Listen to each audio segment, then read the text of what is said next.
వందనాలండి. హల్లెలూయా. యేసుక్రీస్తు నామమున శ్రోతలందరికీ మరొకసారి వందనాలు. చిన్న ప్రార్థన చేసుకుని ఈరోజు మనకి ఇచ్చిన అవకాశాన్ని బట్టి దేవునికి వందనాలు చెప్పుకుందాం. దయామయుడ యేసు నాయన స్తోత్రం ప్రభువా. ఇదిగో తండ్రి, ఈ రోజున వెలుగు సంబంధులు అనే అంశం ధ్యానించుకోవడానికి మాకు ఇచ్చిన తరుణాన్ని బట్టి మీకు స్తోత్రం నాయన. నా ద్వారా మేము నేర్చుకోవాల్సినవన్నీ నేర్పించమని యేసుక్రీస్తు నామమున వేడుకొంచున్నాను తండ్రి. ఆమేన్ ఆమేన్. మరి ఈరోజు నిజమైన వెలుగైన యేసుక్రీస్తు ఈ లోకాన్ని వెలిగించడానికి వచ్చి మనలను లోకానికి వెలుగుగా ఉండాలి అని చెప్పిన ప్రభు గురించి, ఆయన ఎందుకు ఇలా చెప్పాడు, వెలుగు సంబంధాలు అంటే ఏంటి అనే విషయాలు జాగ్రత్తగా ధ్యానించుకుందాం. పౌలు ఎఫ్సీలకు రాసిన పత్రికలోని కొన్ని మాటలు మనం ధ్యానించుకుందాం. ఎఫ్సీ 5:8-10 వరకున్న వాక్య భాగంలో, మీరు పూర్వమందు చీకటి అయి ఉంటిరి, ఇప్పుడైతే ప్రభువునందు వెలుగై ఉన్నారు. వెలుగు ఫలము సమస్త విధములైన మంచితనము, నీతి, సత్యము అను వాటిలో కనపడుచున్నది. కనుక ప్రభువుకి ఏది ప్రీతికరమైనదో దాన్ని పరీక్షించుచు వెలుగు సంబంధుల వలె నడుచుకొనుడి అని పౌలు అంటున్నాడు. ఇదొక ఆజ్ఞ, మనకి వెలుగు సంబంధులుగా నడుచుకోవాలి. వెలుగు సంబంధులుగానే ఉంటే మనము లోకానికి వెలుగై వచ్చిన యేసయ్యకు సాక్షులుగా జీవించగలము, ఆయన నామాన్ని మహింపరచగలం. యోహాను 8:12లో ప్రభువే ఒక ఆర్డర్ ఇస్తున్నాడు చూడండి. నేను లోకమునకు వెలుగును, నన్ను వెంబడించి వాడి చీకట్లో నడవక జీవపు వెలుగు కలిగి ఉండును అన్నాడు. అంటే ఇదొక ప్రకటన. అంటే ఆయన వెంబడిస్తుంటే మనం కూడా జీవపు వెలుగు కలిగి ఉంటాము, మనం కూడా లోకానికి వెలుగుగా ఉండగలము అని పౌలు చెప్పిన మాటల్లోని పూర్వమందు చీకటి అయి ఇంటిమి అనే మాటకు అర్థం బోధపడింది అనుకుంటున్నాను. యేసు ప్రభు అనే వెలుగును వెంబడించక ముందు మనం చీకటి అయి ఉన్నాం. చీకటి అంటే బైబిల్లో పాపానికి సాదృశ్యం అండి. ప్రతి చోట మీరు చూడండి, చీకటి అనే చోట అపవాది ఉంటాడు. చీకటి అంటే పాపం ఉంటుంది, చీకట్లోనే పాపం చేసేదానికి అవకాశం ఉంటుంది. కాబట్టి చీకటి పాపంతో పోలుస్తారు. ఇప్పుడు యేసుప్రభుని నమ్ముకున్నాక ఆయనదైన జీవపు వెలుగు కలిగి ఉన్నాం కాబట్టి ఇక నుండి చీకట్లో నడవక వెలుగు సంబంధాలుగా ఉండాలి.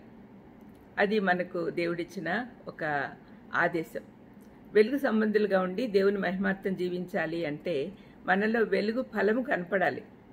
చీకటితో పోరాడి విజయం సాధించామనే సాక్ష్యము మన జీవితాల ద్వారా చూపించాలి. మంచితనము, నీతి, సత్యము, వెలుగు అనే వెలుగు ఫలము మనలో కనపడితేనే మనము క్రీస్తు అనే వెలుగులో నడుస్తున్నాము అని అందరూ గ్రహిస్తారు. అంటే మనం ఏం చేసినా కూడా ఇతరులు గమనించాలి, దేవునికి మహిమ రావాలి. మనం మన జీవితాల ద్వారా దేవుని మహింపరచాలి అంటే ఇదే చేయాలి. మనం ఎక్కడున్నా ఏం చేస్తున్నా మనలో వెలుగు ఫలం కనపడాలి. మంచితనము అంటే ప్రేమ కార్యరూపంలో చూపించుట. నీతి అంటే దేవుని ఎదుట, మనుషుల ఎదుట మన ప్రవర్తన యుక్తంగా ఉంచుకొనుట. ఇవి రెండు కూడా సత్యంపై ఆధారపడి ఉంటాయి.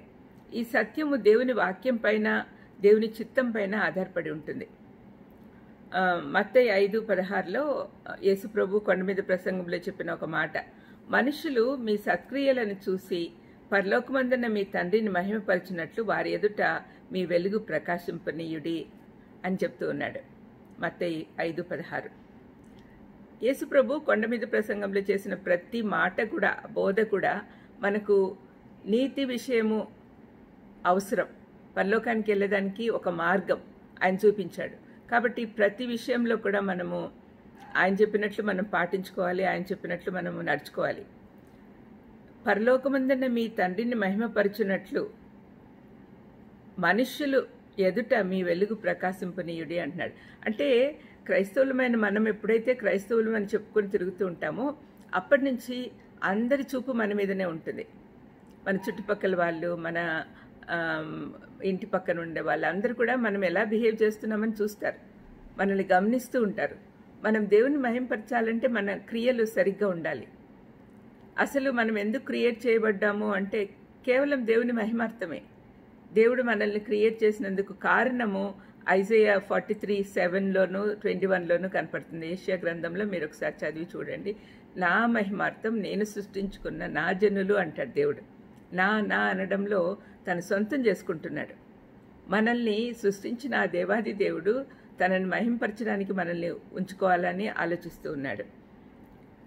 వెలుగు సంబంధులుగా నడుచుకున్నట అంటే దేవుని కళ్ళకు చెడుగా అగుపడేదేది చేయకుండుట. ఇహలోక పరంగా మనుషుల ఎదుట మన చెడును దాచుకుని వేషధారులుగా జీవించుట కొన్నిసార్లు వీలు పడుతుంది. కానీ సార్వభౌముడు సర్వజ్ఞాని అయిన మన యేసయ్య ఎదుట ఏది దాచలేం. ఆయన దృష్టికి కనపడని సృష్టం మరి ఏదీ లేదు అని రాయబడింది. మనం ఎవరికి లెక్క అప్పచెప్పవలసి ఉన్నదో ఆ దేవుని కన్నులకు సమస్తమును మరుగు లేక తేటగా ఉన్నది అని హెబ్రీ 4:13 మనం చదవగలం. మనం ఏది కూడా ఆయన దగ్గర నుంచి దాచిపెట్టలేం. సృష్టిలో ఏది కూడా ఆయన దగ్గర నుంచి దాచిపెట్టుకోలేదు. ఆయన సర్వజ్ఞాని, సర్వవ్యాపి, సార్వభౌముడైన, ఆయన సర్వశక్తిమంతుడు. ఆయనకు తెలియంది ఏదీ లేదు. ప్రపంచంలో ఏ మూల ఏం జరుగుతున్నా కూడా ఆయనకు తెలుసు. అందుకని మనం ఇహలోక పరంగా మనం వేషధారణతో చాలా మంచిగా అగుపడచ్చు, కానీ మన మనసులో ఏముందో ఆయనకు మాత్రమే తెలుసు. కాబట్టి ఆయన దగ్గర తప్పు పట్టే విధంగా మనం ఏమీ నడుచుకోకూడదు. అదే మంచితనం అంటే. విశ్వాసులమైన మనమందరం కూడా మన జీవితాలను తెరిచిన పుస్తకాలుగా ఉంచాలి. చీకటి పనులేమీ మన జీవితాల్లో ఉండకూడదు. వెలుగు చీకటి ఎప్పుడు కూడా సహజీవనం చేయలేవు. ఎప్పుడైతే వెలుగు వస్తుందో, చీకటి గది ఉందనుకోండి, ఒక చిన్న అగ్గిపుల్ల వెలిగంగానే లేకపోతే చిన్న క్యాండిల్ వెలిగించగానే ఫుల్ చీకటి వెలుగు వచ్చేస్తుంది. ఇంకా చీకటికి ఎక్కడ స్థలమే ఉండదు కదా. అందుకనే చీకటి వెలుగు కలిసి జీవించలేవు. చీకటి సంబంధమైనది ఏది మనలో ఉన్నా కూడా పరిశుద్ధాత్మ దేవుడు మనలో ఉండడానికి ఇష్టపడడు. మనలో అంటే రక్షణ పొందిన మనలో దేవుడు పరిశుద్ధాత్ముడు ఉంటాడు, కానీ ఆయన చాలా బాధపడతాడు. ఇంకా ఏ పనులు మన ద్వారా చేయాలని ఆయన ఆశించడు.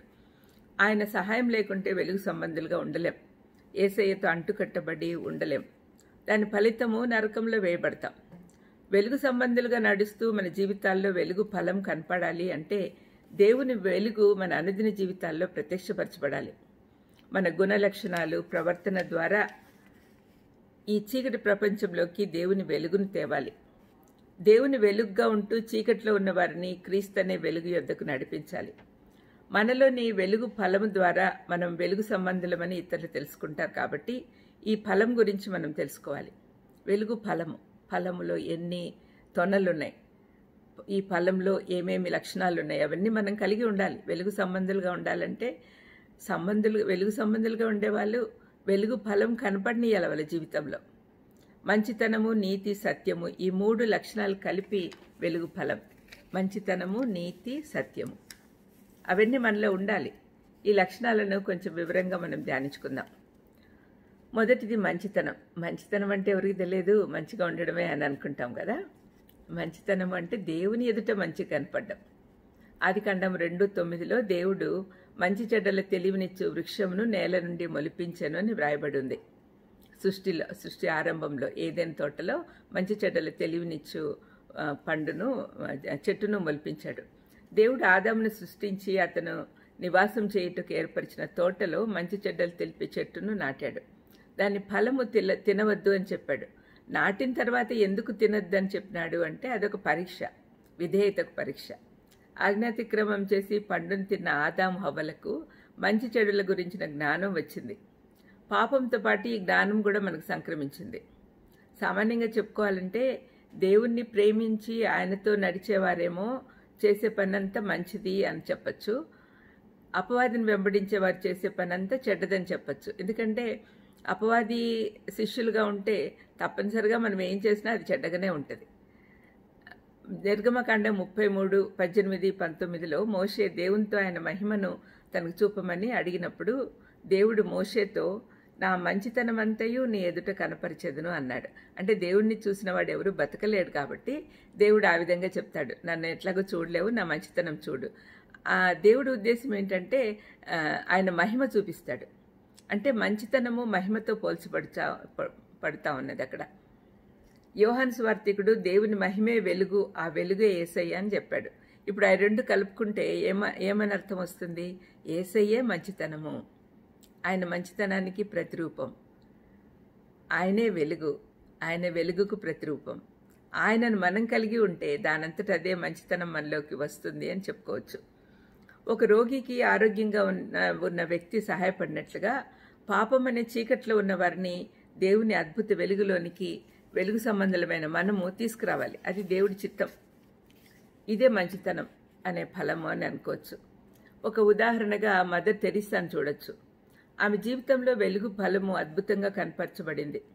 పరాయి దేశం నుండి వచ్చిన ఆమె ప్రభు నీతిని ధరించి బైబిల్ సత్యంతో నడుస్తూ మంచితనాన్ని కనపరిచింది.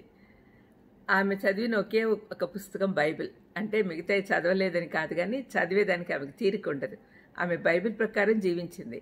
ఆమె మంచితనం అనే ఆయుధంతో ముందుకు సాగింది. ఆమె దేవుని బిడ్డ కాబట్టి ఆమె ద్వారా సువార్త ప్రతి ఒక్కరికి అందజేసింది. ఆమె ప్రవర్తన ద్వారా క్రీస్తు పట్ల తన ప్రేమను క్రియారూపకంగా చూపించింది.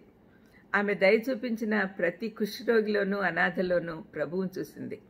ఇలాంటి వెలుగు ఫలము మన జీవితంలో కనపడినప్పుడు దేవుడు మహిమపరచబడతాడు. మనం ఏదేదో అనుకుంటూ ఉంటాం. మంచితనం అంటే ఏంటి?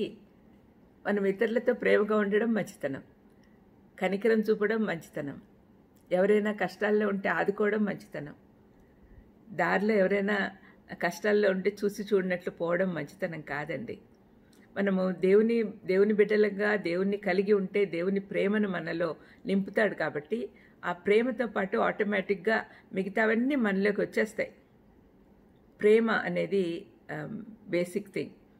యేసు ప్రభువుని నమ్మిన ప్రతి ఒక్కరిలో ఈ ప్రేమ కుమ్మరించబడుతుంది. పరిశుద్ధాత్మగా మనలో ఉంటారు కాబట్టి ఆయనతో పాటు ఈ లక్షణాలన్నీ మనలోనే ఉంటాయి. ఇది మంచితనం. నెక్స్ట్ ఇది నీతి. నీతికి మంచితనానికి చాలా దగ్గర సంబంధం ఉంది. మంచితనంతో చేసే ప్రతి పని నీతిని అనుసరించే ఉంటుంది. ద్వితీయోపదేశకాండము 6:25లో మన దేవుడైన యెహోవా మనకు ఆజ్ఞాపించినట్లు ఆయన సన్నిధిని ఈ సమస్తమైన ఆజ్ఞలను అనుసరించి మనం నడుచుకున్నప్పుడు మనకు నీతి కలుగును అని వ్రాయబడింది. చూడండి ఒకసారి ఏం చెప్తున్నారు. ద్వితీయోపదేశకాండం 6:25లో మోషే ఇజ్రాయెల్ జనాంగానికి చెప్తున్నాడు, మన దేవుడైన యెహోవా మనకు ఆజ్ఞాపించినట్లు ఆయన సన్నిధిని ఈ సమస్తమైన ఆజ్ఞలను అనుసరించి మనం నడుచుకున్నప్పుడు మనకు నీతి కలుగును అని వ్రాయబడింది. అది పాత నిబంధన కాలంలో మోషే ధర్మశాస్త్రం ప్రకారం నడుచుకోండి అని ప్రజలకు చెప్పాడు. అయితే కొండ మీద ప్రసంగంలో చూస్తే యేసుప్రభు చెప్పిన బోధ అంతా కూడా నీతి మార్గంలో నడిపించడానికి చేసిన బోధ. అది కేవలం నీతి అంటే ఏంటి, చెప్పేటందుకే నీతులు ఉన్నాయన్నట్టుగా ధర్మశాస్త్రం అనుసరిస్తున్నామని అనుకునే పరిసయ్యులు శాస్త్రులు చెప్పేటి చెయ్యరు. కాబట్టి వాళ్ళు చెప్పే మాటలు వినండి కానీ వాళ్ళ చేతలు అనుసరించద్దండి అని చెప్పాడు. మీ నీతి పరిసయ్యుల నీతి కంటే శాస్త్రుల నీతి కంటే అధికమైతేనే మీరు పరలోకానికి వెళ్తారు అని మళ్ళీ ఒక వార్నింగ్ కూడా ఇచ్చాడు యేసుప్రభు. అందుకనే నీతి అంటే ఏంటి? ప్రభు నీతి. మనం నీతివంతులమని చెప్పుకోవడము మన నీతి, స్వనీతి దేవుని ఎదుట మురిగుడ్డలు లాంటిది. మనం ఎప్పుడైతే యేసుప్రభుని అంగీకరించి సొంత రక్షకుడుగా ఆయన రక్తంలో మన పాపాలు కడుగబడతాయో అప్పుడు మనం నీతిమంతులుగా తీర్చబడతాం. నీతి వస్త్రం మనకు ధరింపజేస్తాడు యేసయ్య. అప్పుడే అదే మనకు నీతిగా ఆపాదించబడుతుంది. ఆదికాండం 15:6లో అతడు యెహోవాను నమ్మెను, ఆయన అది అతనికి నీతిగా ఎంచెను అని అబ్రహాం గురించి వ్రాయబడింది. అబ్రహాం కాలం నాటికి ఇంకా యేసుప్రభు రక్తం రాలేదు, ఆయన సిలువలో మరణించలేదు. కాబట్టి అప్పటి విశ్వాసాన్ని బట్టి, ఆయన మంచితనాన్ని బట్టి, ఆయన నీతిని బట్టి అబ్రహాముకు అదే నీతిగా ఎంచబడింది. ఆయన విశ్వాసం నమ్మెను కాబట్టి అది నీతిగా ఎంచబడింది. ఆ కాలంలో విశ్వాసం మూలంగానే వాళ్ళకి నీతి ఆపాదించబడింది. దేవుడు అబ్రహాంని ఎన్నుకొని తన దేశాన్ని ఇంటిని వదిలిపెట్టి బయటికి రమ్మని చెప్పంగానే మారు మాట్లాడకుండా బయలుదేరి వచ్చాడు. మనం అబ్రహాము జీవితం చదివితే ఆశ్చర్యంగా ఉంటుంది. మంచి బిజినెస్లో ఉన్నాడు. దేశం కాని దేశంకు రమ్మని యేసయ్య చెప్పంగానే ఆయన యాక్చువల్గా అన్ని దేవతల విగ్రహాలు అమ్ముకుంటూ జీవించేవాడు.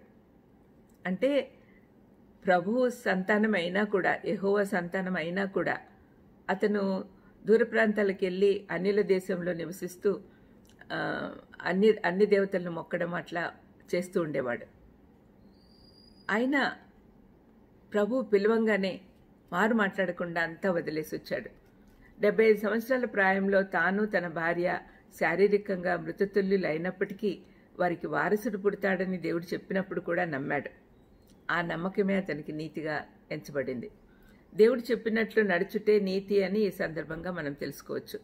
సామెతలు 10:2లో నీతి మరణం నుండి రక్షించును అని రాయబడింది. ఇది శారీరక మరణం కాదు. శారీరక మరణం అనేది అందరికీ సహజం.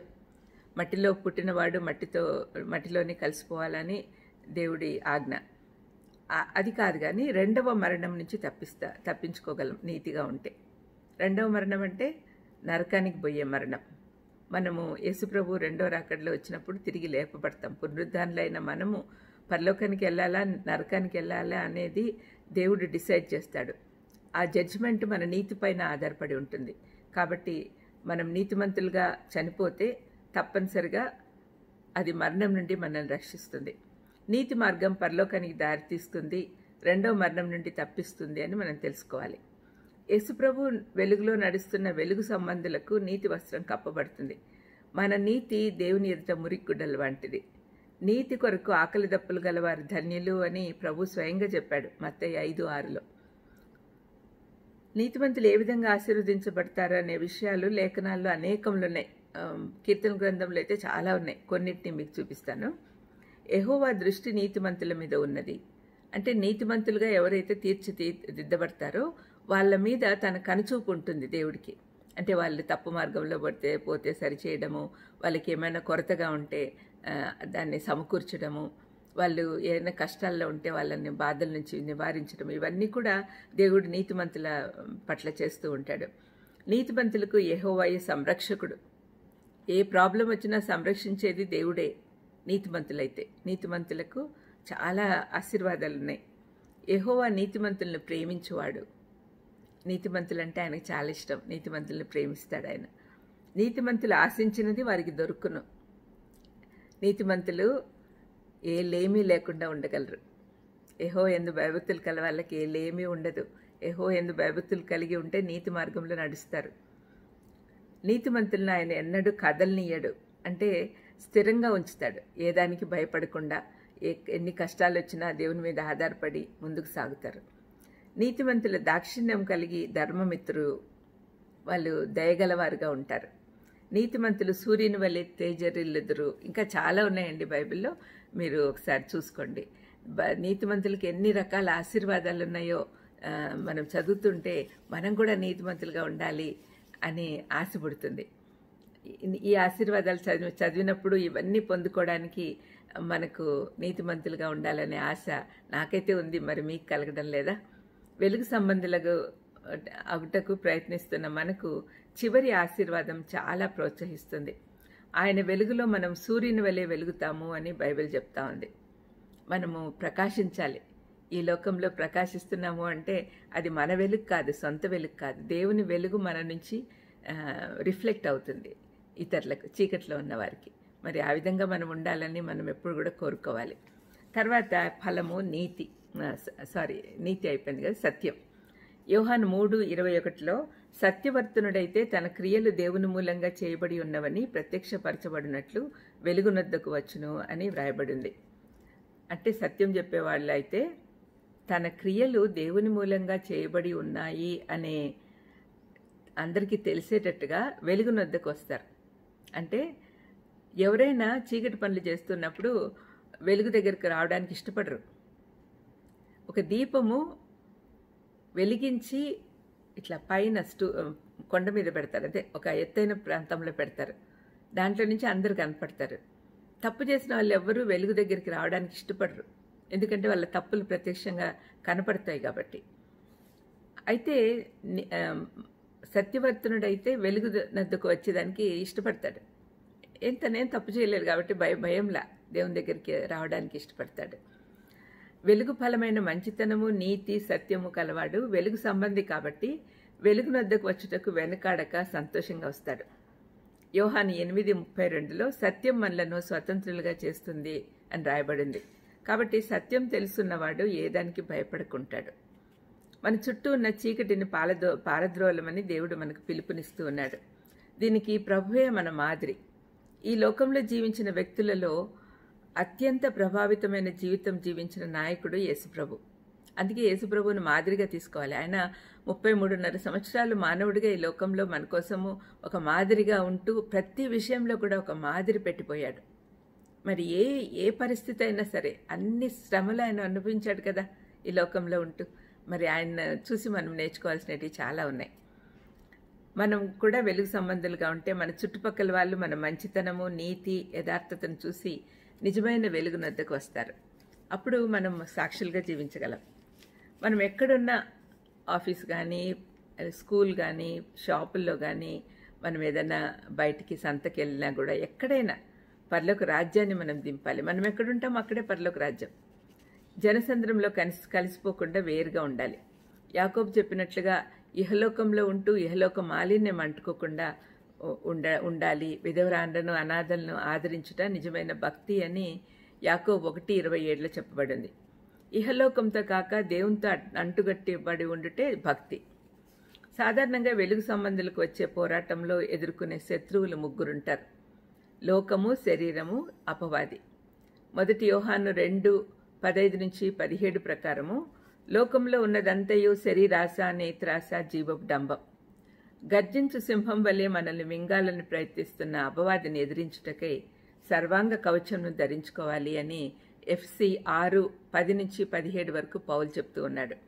వెలుగు సంబంధులుగా మంచితనము, నీతి, సత్యంతో జీవించుటకు పరిశుద్ధాత్మదేవుడు మనకు సహాయం చేయునుగాక.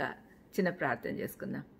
దయామేడా యేసునాయనా తండ్రి, వెలుగు సంబంధులుగా నడిచేదానికి మాకు సహాయం చేయమని, మీ సహాయం లేకుంటే ఏ చిన్న అడుగు కూడా ముందుకు వేయలేమని తెలుసుకొని మీ మీద ఆధారపడేది నేర్పించమని యేసుక్రీస్తు నామమున వేడుకుంటున్నాను తండ్రి.